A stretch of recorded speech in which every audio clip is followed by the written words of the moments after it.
girl Tyesha of Tyesha Talks, and today I have the pleasure of going into the Hit Squad recording studios here in Orlando, Florida. I'll be interviewing Miss Remedy, the franchise, and also Mr. Bezz Believe. Let's go! Hey everyone, this is Tyesha of Tyesha Talks, and today I have the pleasure of speaking with Mr. Bezz Believe. What up, what up? Out of Orlando, Florida. Damn skippy. Now, as we know, you just dropped a mixtape called Hercules. Could you give us a briefing about your Hercules? Right here. The briefing on that, man, is I was originally gonna call it just sophisticated ignorance, actually, but then I dropped a single called Hercules, and I started performing it. Like the reaction that I was getting, just every single time I performed, I'd be like, whoa, you know, even if they never heard the record before. So I was like, I'm really gonna base, I guess, the concept of the tape off, you know, the energy that I brought on the track, because a lot of my stuff is really, really, really hype. So I'm like, man, Hercules is like it's a state of mind. It's just when you get to the club, you start flexing. Like, when I step in the club, then I go Hercules in that bitch. Hercules in that bitch. Hercules in that bitch. Hercules in my split. Now, why do you call yourself Bezz Believe? Really the name, because my real name begins with a B. So it just kind of just came to me. I wanted something really, really catchy. I sat down one time as a kid and just went through names, and I was like, that is so catchy. I'm gonna stick with that one, yeah. Now, how long have you been in the music industry? I don't know if I could even say I'm in the industry. I'm like, well, once you the best kept secret. I'm like anti-industry. I'm like the guy just like doing random stuff. I've been making music like 12 years. Yeah. You are a part of the music industry. You're just not at the level that you need and want to be to basically make it official. You know what I'm saying? So you are. I'm not fake enough to be in the industry either. That's the problem. Okay. So why would you say being fake in the industry? A lot of the way, like, I guess the people that I maneuver with, you know, they don't really like, they can't do stuff, you know, like the industry, because like no one's getting paid off things and stuff like that, so they just, you know, they do their own thing. I'm like the only one who really has an interest in music. And every like event, I've made the most money off music when I've just done it completely like independently, not paid attention to what's going on in the industry, just be like, yo, you coming to the show, you know, just hitting people up. So it's like so independently left field, I guess, the way we move, that it's people wouldn't even, you know, consider it the industry, I guess. Well, you're being innovative with your branding, you know, so as we stated before, and you said to me before, no one is going to push you like you're going to push you. Yeah. You know, so obviously you're being innovative when it comes to marketing and promoting yourself. Now, I know that you did a show at the beach. How was that? Awesome. That was awesome? Yeah, that was really cool. Now, I know that that night was extremely awesome to you. What made you feel like you wanted to do a show for yourself, by yourself? Cause ain't nobody fucking with me, man. Hennessy hypnotic. Doing big things in your tank. Orlando, stand up. Southern smoke. Best believer with Bezz Believe in the VIP. Bottles full. VIP. Bottles full. VIP. Bottles full. Best believer with Bezz Believe in the VIP. Bottles full. Hennessy hypnotic. VIP. Bottles full. Best believer with Bezz Believe in the VIP. Bottles full. VIP. Bottles full. VIP. Bottles full. Best believer with Bezz Believe in the VIP. Bottles full. Hennessy hypnotic.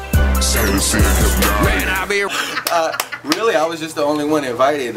This is where, I mean, I guess I'm going a little more into the industry, because I hated the radio. Like, I was like, man, you guys play a bunch of bullshit, the same records that people pay to get on, and none of it's good.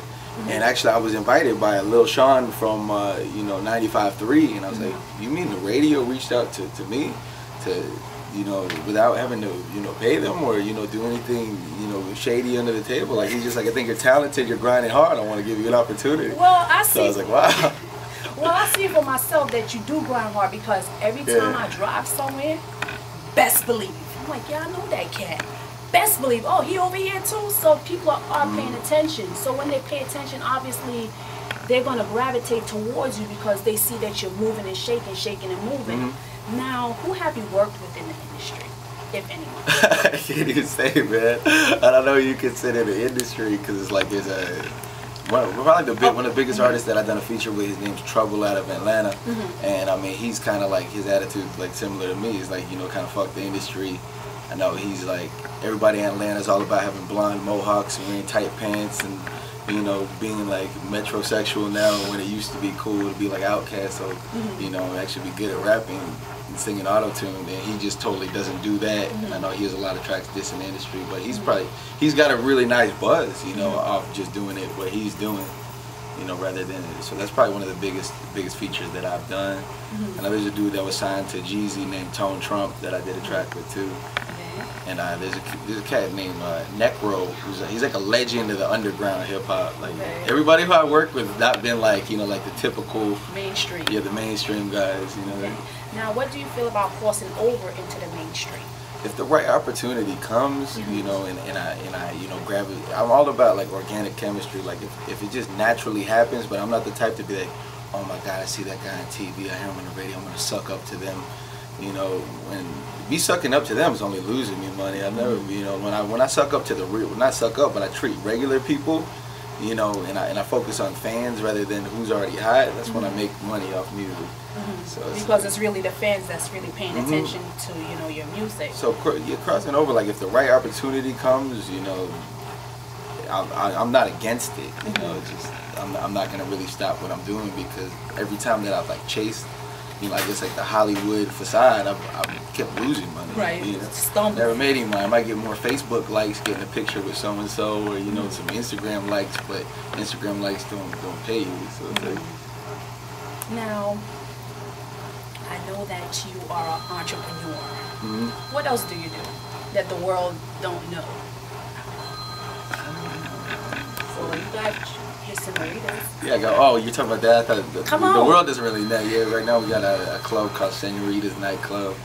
We really just took it from the bottom and it's really starting to get popping. I love it. That was such a hard grind, man. That was such a hard grind. I'm glad like a lot of the dirty work is done with.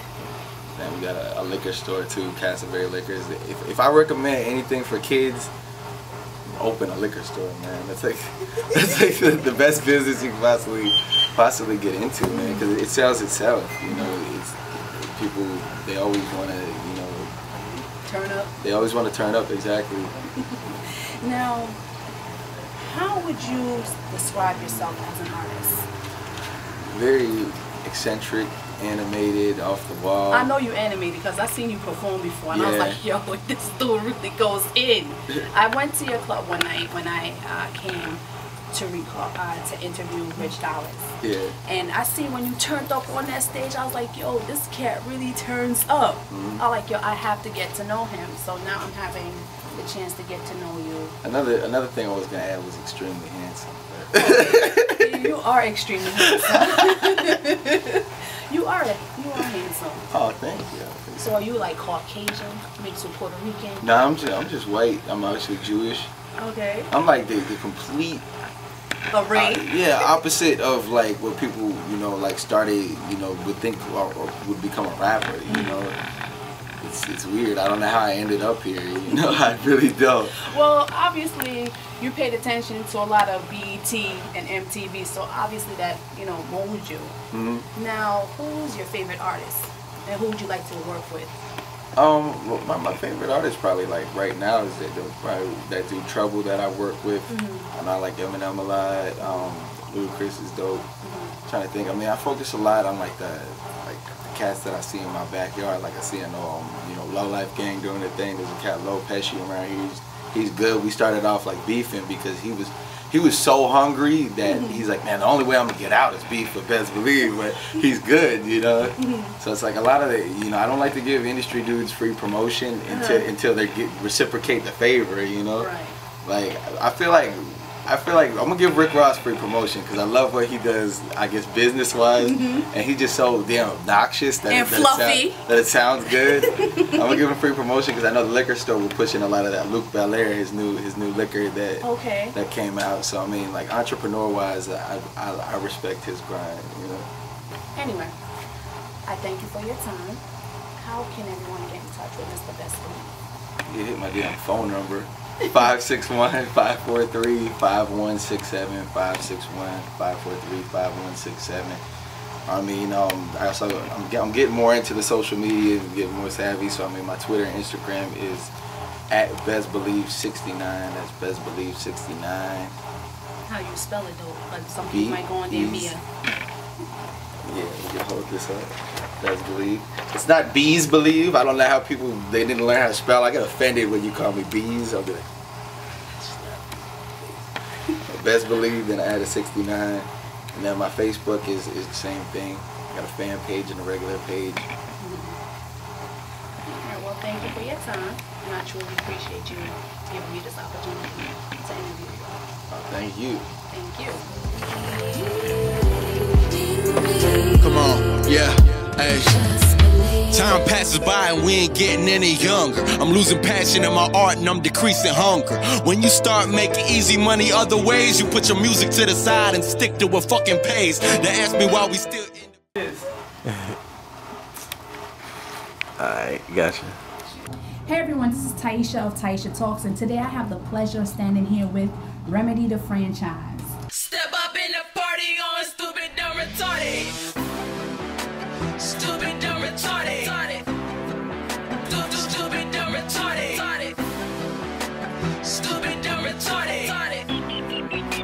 Thank you for taking the opportunity to come on my show. I found you over a period of 2 years. I've been researching your stuff and from New York. And when I got here, I looked into you even more. How long have you been in the industry? Really, as far as serious is concerned, I mean, I've been writing my whole life, but I didn't really get serious until about 3 years ago. Mm-hmm. So then that's kind of when everything started taking off. I was, just turning 18, and then I was finally able to be in clubs. I was finally able to run the streets a little bit more. I wasn't a kid no more, so that's kind of when everything started. Okay. About 3 years ago. Now, I know that you've been working on your own stuff, right? Yeah. And while working on your stuff, what songs do you have you put out so far? Well, the biggest single that I put out so far is Going Stupid, which has been my single for the last year or so. Everything other than that has just been to keep fans engaged, but this really has been the only major single that I put out thus far. The video did real well. Things really took flight when I dropped this record particularly. It's really been the one that's kind of branded me as an artist as far as people considering me on a mainstream level. So other than that, I had Don't Test Me, which was my follow-up single. That did pretty decent. It's really popular with DJs. They like the energy that I brought on the record. So other than that, First Down recently came out. It's been pretty decent, especially for the sports fans. So got a couple of them floating out there. Now, I know that you also played basketball before you became an MC. How have that prepared you for the music industry? Taught me a lot of discipline. Being an athlete, you can't make it that far without being disciplined. You can't get that far as taking everything to the next level and keep progressing without being disciplined. So it definitely transferred over into me being an artist as far as being able to do things on my own, knowing that I got to put in the work myself, not expecting other people to, do the work for me, being able to just be self-disciplined, self-driven and everything like that. And also it prepared me for not sleeping a lot because I don't get a lot of rest, but it's all good though. So in a lot of ways, it's a lot of training that I feel I acquired from that lifestyle. Okay. Now, being a female MC, what are the struggles that you have experienced being a female MC? Honestly, let's be honest. It's it gets interesting. I think females, we go through a lot of chauvinistic behavior. It's a lot of male chauvinism that you encounter when you're out here really trying to get it. It varies person to person, but I mean, just being a female in general, I have to do a lot more to prove myself. It's just pros and cons to the situation. The pros might be, you might have less competition on the female circuit, But when it comes to these dudes, you know, it's real hard to get them to respect you on the same level that they respect another male artist. So in that regard, it's just I have battled a lot with that, and people taking me serious, and you know, having to step on a few necks when I don't want to. But is that New Yorker coming out of you? Yeah, just a little bit. Just a tad bit. Just a little bit. Now, what do your parents think about your move as far as going into the music industry? My mom really, she supports it, but she always made sure that I always knew that I needed to be well-rounded. Like, not saying that she ever stifled my dream or nothing. It was just, you know, she always said, if you want to do that, go for it, but get your education first, because at the end of the day, this music thing is, it's a lot of iffy. Even if you do make it, it's not guaranteed that you're going to be there forever, so you need something to fall back on, and that's part of the reason why I'm in college now, getting ready to graduate in 2 months. Finally. What are you studying? Law. Law. What kind of law? Well, I specialize in entertainment law, obviously, for Right. obvious reasons. But entertainment law and litigation and advocacy, and I minored in entrepreneurship. So I tried to pick something that was still relevant to what I want to do. And I mean, it's just been a journey, but I do appreciate the fact that she pushed me to do that for myself. So it's gonna be real hard to try to take advantage of that. Right? Nothing like an educated sister. Got to be. Got to be. Now, I know that you said that you have an album, you're getting ready to release another album in 2014. Now, what's the title? Oh, I wasn't gonna say it, but I guess I can. I decided to call it Sightseeing. Basically, the whole idea recently came into effect, but I wanted to put something out that was a little bit more commercially ready. Because that's kind of what I've been working on, is just putting out music that's a little bit higher than what I've been doing. Stuff that's not on the underground circuit. Because I just really want to be able to put a product out that can be taken on that next serious level, as far as being a commercial artist and being on the radio ready type of music. So Sightseeing is going to be a little bit more in depth as far as me and my artistry is concerned. Now, what do you say to the people that are saying, you know what, she's crossing over? You know how they say, okay, they're crossing over and you're selling out. What do you say to the people that are saying that?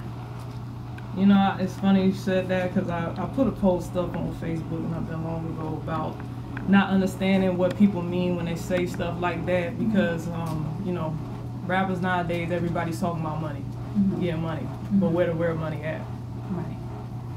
So, Mainstream. what is your point? Like, if your whole argument for people is, well, they getting money, we getting money, and I'm going and getting bigger money, probably money that's more than what you would probably ever see in your whole life, then what's the issue with that? Right. That's just another person getting their money, and at the same time, I don't really see anything wrong with the artist evolving and doing something that's different. You know, creative minds never stay in the same lane to begin with. So to say an artist is not supposed to ever change up and do something different, to me, that's just ignorant to say, and it's unfair, because you're stifling an artist, and artistry is all about changing, experimenting, and doing other things. So it's an opinion, and I don't really care.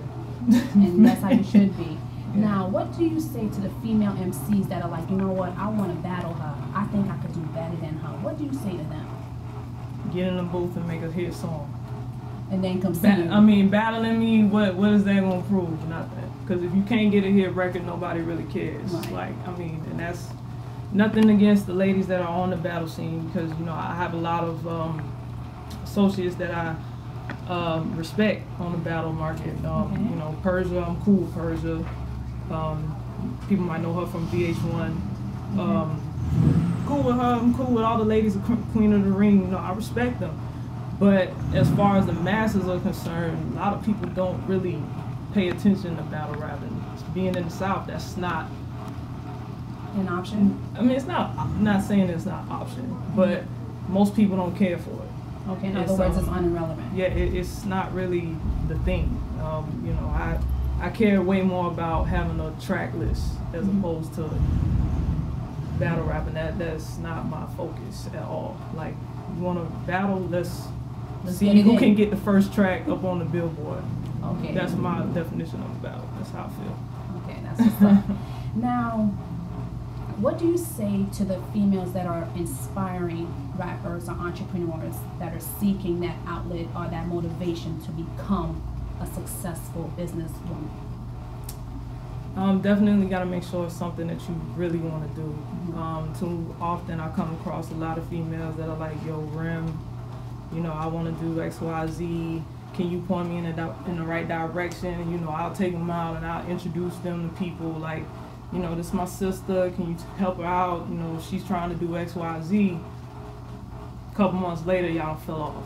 Like, so it's definitely something that if you're gonna do it, you need to stick with it and don't look for the next person to do everything, because a lot of times as an independent, you're gonna find yourself doing everything yourself. Right. It takes a while for you to run into people who are really dedicated to your vision and dedicated to what you're doing. So you got to be prepared to take on the weight. You got to be prepared to do stuff that you really don't want to do, make phone calls you don't want to make, do a lot of footwork, and it comes down to dedication. So I don't advise anybody who is unsure to get involved, because it's a lot of headache that you're going to encounter to do what you think you want to do. So exactly. You just gotta be prepared for a lot of downfalls and be able to pick yourself back up. So definitely gotta be self-motivated. Well, I can see by speaking to you that you are an extremely intelligent young lady, so that's definitely a plus. Thank you. Now, say that your fans wanted to get in touch with you. How can they reach you? I am on remedythefranchise.com, which is remedydafranchise.com. You can find me on Facebook, The Real Remedy Music. I'm on Twitter at The Real Remedy. Instagram is Remedy DA Franchise. SoundCloud, Remedy the Franchise. Basically, just Google me and then you'll find me. But main website, remedydafranchise.com. Find everything you need right there. Okay, well, thank you for your time. Thank you. Thank you for having me on. Thank Appreciate you. it.